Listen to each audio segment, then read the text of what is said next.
सत श्रीकाल दोस्तों, की हाल है? ठीक ठाक हो? माफ़ी फोन की बैटरी चार्ज करनी भुल गया सी दोस्तों, 10 मिनट लेट हाँ। अज आप गल ऑर्डीनेंस ते करने वाले सी, लेकिन हुण ऑर्डीनेंस ते गल आप कल करांगे कि ऑर्डीनेंस की है ते इहदे विच की नुकसान हो सकते हैं किसानों लई और साडे लई। दोस्तों, सब तो पहला तो मैं थोड़ा दसना चाहना कि मैं किसान हाँ, फिर मैं एक MLA। सो जिथे किसानों की गल आती है उत्थे साडा सब का फर्ज बनता है कि असी तकड़े होके किसान भरावां दी ते अपनी लड़ाई लड़ीए। अज मैनू बड़ी हैरानी हो रही है कि हरसिमरत कौर बादल जी ने अपना इस्तीफा दिता। वो इस करके दिता है कि मैं शायद जिहड़ी कि जो हालात बनते जा रहे सन पंजाब के अंदर, क्योंकि पहला ही 17-18 सीटां दे नाल तीजे नंबर की पार्टी है, और जो अज दे हालात ने ओपोजिशन दे अकाली दल वाले दे, मेरा ख्याल इन्ने माड़े है कि शायद कोई होर एक पार्टी होंद विच आए तो वो चौथे नंबर की पार्टी बन के रह जाए। आपकी होंद नूं बचाउण वास्ते, आपदे आप नूं बचाउण वास्ते उन्होंने, मैनूं लगदा कि पहलां दी तरह, क्योंकि हमेशा अकाली दल बादल चलना चलता है, सो ये भी एक इस्तीफा देना भी एक चाल का हिस्सा है। दोस्तों, मैं थोड़ी याद करवाना चाहना है, क्योंकि कई बार लोग भुल जाते हैं कि उन्होंने लगता है कि शायद इस्तीफा दिता है तो सानू किसान भरावां नूं ये लोग प्यार करते नहीं। अगर प्यार करते होंदे तो इन्हां लोगों ने उस ऑर्डीनेंस से साइन नहीं करने सी, क्योंकि अगर दिल च दर्द होंदा किसानों के प्रति तो इन्होंने पहले दिन ये गल कहनी सी कि असी इस ऑर्डीनेंस का विरोध करते हैं। और मैं बतौर केंद्रीय मंत्री बादल परिवार की नूंह होने के नाते और केंद्रीय मंत्री होने के नाते मैं इस ऑर्डीनेंस से साइन नहीं करांगी, क्योंकि ये ऑर्डीनेंस किसान विरोधी ऑर्डीनेंस है। चलो जी, ऑर्डीनेंस आ गया, किसानों ने धरना लाए, लोगों को थोड़ी मोटी समझ आई।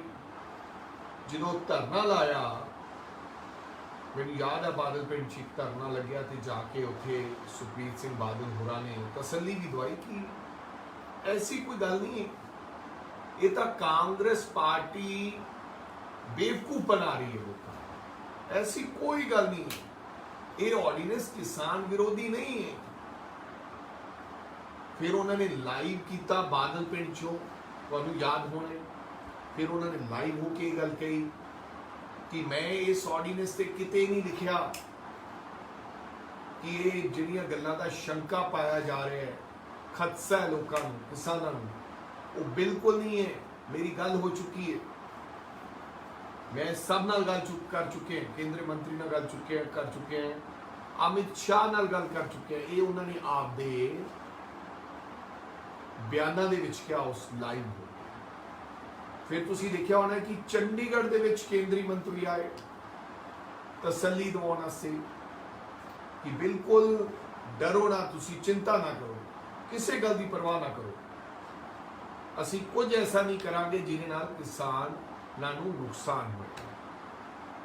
फिर तुहानूं याद होना कि बादल साहब ने यह गल कही कि ये ऑर्डीनेंस दे विच कोई नुक्स नहीं है, अकाली दल इस ऑर्डीनेंस का समर्थन करता है। अखबारों के फ्रंट पेज से लगी, काफ़ी दिनों बाद बादल साहब का बयान आया सी, कदे कदे बोलते नहीं, बुजुर्ग हो गए, सो उन्होंने यह समर्थन किया। उन्होंने कहा कि असीं इस ऑर्डीनेंस का समर्थन करते हैं। लेकिन अचनचेत सुखबीर सिंह बादल का यू टर्न, जिवें दिल्ली च कहा गया सी कि असीं इन्हां नाल इन्हां दी मदद नहीं करांगे, तो फिर अमित शाह ने जो सद्या तो उन्होंने कहा कि नहीं, असीं समर्थन करते हैं। सो ये अचनचेत यू टर्न दे आदि ने सरदार सुखबीर सिंह बादल, यू ਟਰਨ ਮਾਰਿਆ। ਅੱਜ ਦੀ ਜਿਹੜੀ ਕੱਲ ਡਿਬੇਟ ਕੀਤੀ ਤੇ ਉੱਥੇ ਕਿਹਾ ਕਿ ਨਾ ਅਕਾਲੀ ਦਲ ਨੂੰ ਪੁੱਛਿਆ ਹੀ ਨਹੀਂ ਗਿਆ। ਤੁਸੀਂ ਦੇਖੋ, ਪਹਿਲਾਂ ਉਹ ਕਹਿ ਰਹੇ ਹੈ ਮੰਤਰੀ ਸੱਦ ਲਿਆ ਗਿਆ, ਬਾਦਲ ਸਾਹਿਬ ਨੇ ਸਮਰਥਨ ਕਰਤਾ, ਉਹਨਾਂ ਨੇ ਕਿਹਾ ਕਿ ਮੇਰੀ ਅਮਿਤ ਸ਼ਾਹ ਨਾਲ ਗੱਲ ਹੋਗੀ, ਕੇਂਦਰੀ ਮੰਤਰੀ ਨਾਲ ਗੱਲ ਹੋਗੀ।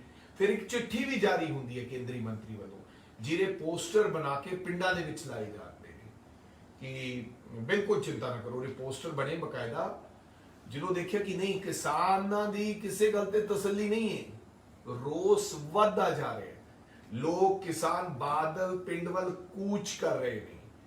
ਜਦੋਂ ਇਹਨਾਂ ਨੇ ਆਪਣਿਆਂ ਨੇ ਕਿਹਾ ਕਿ ਨਹੀਂ ਇਹ ਬਹੁਤ ਹੀ ਖਤਰਨਾਕ, ਕਿਉਂਕਿ ਪਹਿਲਾਂ ਹੀ ਅਸੀਂ ਬਾਈਬਲ ਕਲਾ ਕਾਂਡ ਦੇ ਵਿੱਚ ਘਿਰੇ ਹੋਏ ਹਾਂ, ਸਾਨੂੰ ਸਿੱਖ ਪੰਜਾਬੀ ਜਿਹੜਾ ਕਿਸਾਨ ਹੈ ਜਾਂ ਪੰਜਾਬੀ ਹੈ ਉਹ ਸਾਨੂੰ ਪਸੰਦ ਨਹੀਂ ਕਰਦਾ ਹੁਣ।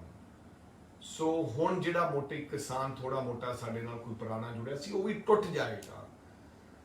ਤੇ ਇਹਨਾਂ ਨੇ ਵੇਖਿਆ ਕਿ ਬਹੁਤ ਜ਼ਿਆਦਾ ਰੋਸ ਵੱਧ ਰਿਹਾ ਹੈ ਤੇ ਅਚਨਚੇਤ ਯੂ ਟਰਨ ਉਹਨਾਂ ਨੇ ਅੱਜ ਇਹ ਗੱਲ ਕਹੀ। ਸੋਸ਼ਲ ਮੀਡੀਆ ਤੇ ਤੁਸੀਂ ਦੇਖਿਆ ਹੋਣਾ, ਸੁਖਬੀਰ ਬਾਦਲ ਜੀ ਨੇ ਕਿਹਾ ਕਿ ਸਾਨੂੰ ਇਸ ਆਰਡੀਨੈਂਸ ਦੇ ਬਾਰੇ ਜਾਣਕਾਰੀ ਨਹੀਂ, ਸਾਨੂੰ ਅਕਾਲੀ ਦਲ ਨੂੰ ਕੌਨਫੀਡੈਂਸ ਦੇ ਵਿੱਚ ਨਹੀਂ ਲਿਆ ਨਹੀਂ ਗਿਆ ਆਰਡੀਨੈਂਸ ਬਾਰੇ। ਸੋ ਅੱਜ ਉਹਨਾਂ ਨੇ ਇਹ ਗੱਲ ਕਹੀ। ਸੋ ਅਚਨਚੇਤ ਅੱਜ ਸ਼ਾਮ ਨੂੰ ਉੱਥੇ ਭਾਸ਼ਣ ਦੇ ਕੇ ਅਸਤੀਫਾ ਦੇਣਾ ਇਹ ਸੋਚੀ ਸਮਝੀ ਸਾਜ਼ਿਸ਼ ਹੈ ਔਰ ਕੇਵਲ ਅਸਤੀਫੇ ਨਾਲ ਗੱਲ ਨਹੀਂ ਬਣੇਗੀ। ਤੁਸੀਂ ਦੋਸ਼ੀ ਹੋ ਕਿਉਂਕਿ ਤੁਸੀਂ ਆਰਡੀਨੈਂਸ ਤੇ ਸਾਈਨ ਕਰ ਚੁੱਕੇ ਹੋ। ਇਹ ਅਸਤੀਫਾ ਤੁਸੀਂ ਆਪਦੀ ਮਰਜ਼ੀ ਨਾਲ ਨਹੀਂ ਦਿੱਤਾ ਹਰਸਿਮਰਤ ਕੌਰ ਜੀ। ਇਹ ਅਸਤੀਫਾ ਕਿਸਾਨ ਭਰਾਵਾਂ ਦੀ ਉਸ ਏਕਤਾ ਦਾ ਸਬੂਤ ਹੈ। ਜਦੋਂ ਉਹਨਾਂ ਨੇ ਲੜਾਈ ਲੜਨ ਦਾ ਮਨ ਬਣਾ ਲਿਆ, ਉਹਨਾਂ ਨੇ ਸੜਕਾਂ ਤੇ ਆਉਣ ਦਾ ਮਨ ਬਣਾ ਲਿਆ, ਇਹ ਅਸਤੀਫਾ ਬਾਦਲ ਪਿੰਡ ਬੈਠੇ ਉਹਨਾਂ ਕਿਸਾਨਾਂ ਦੇ ਰੋਹ ਦਾ ਤੁਸੀਂ ਡਰਦਿਆਂ ਨੇ ਅਸਤੀਫਾ ਦਿੱਤਾ, ਨਾ ਕਿ ਮਨੋਂ ਅਸਤੀਫਾ ਦਿੱਤਾ ਹੈ। ਤੁਸੀਂ ਗੱਲ ਕਰਕੇ ਆਏ ਹੋ ਨਰਿੰਦਰ ਮੋਦੀ ਜੀ ਨਾਲ ਕਿ ਚੁਣਾਵ ਤੋਂ ਬਾਅਦ ਅਸੀਂ ਦੁਬਾਰੇ ਫੇਰ ਤੁਹਾਡੇ ਨਾਲ ਸ਼ਾਮਿਲ ਹੋ ਜਾਵਾਂਗੇ, ਤੁਹਾਡੀ ਸਰਕਾਰ ਦੇ ਵਿੱਚ ਸ਼ਾਮਿਲ ਹੋ ਜਾਵਾਂਗੇ, ਸਾਨੂੰ ਮਾਫ ਕਰੋ, ਸਾਨੂੰ ਹੋਂਦ ਬਚਾ ਲੈਣ ਦਿਓ, ਸ਼ਾਇਦ ਬਚ ਜੇ।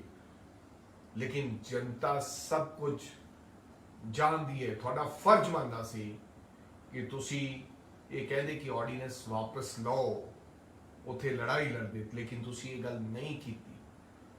ਸੋ ਨਾਲ ਦੀ ਨਾਲ ਹੁਣੇ ਮੈਂ ABP ਨਿਊਜ਼ ਦੇ ਜਿਹੜੇ ਨਰਪਿੰਦਰ ਬਰਾੜ ਨੇ ਉਹਨਾਂ ਨੇ ਹੁਣੇ ਖਬਰ ਦਿੱਤੀ, ਨਾਟ ABP ਨਿਊਜ਼ 18 ਖਬਰ ਦਿੱਤੀ ਹੈ ਕਿ ਸੁਖਬੀਰ ਬਾਦਲ ਜੀ ਨੇ ਕਿਹਾ ਕਿ ਅਸੀਂ ਰਿਸ਼ਤਾ NDA ਤੋਂ ਨਹੀਂ ਤੋੜਿਆ, ਜਾਨੀ ਕਿ ਸਾਡਾ ਅਲਾਈਅੰਸ ਕਾਇਮ ਹੈ।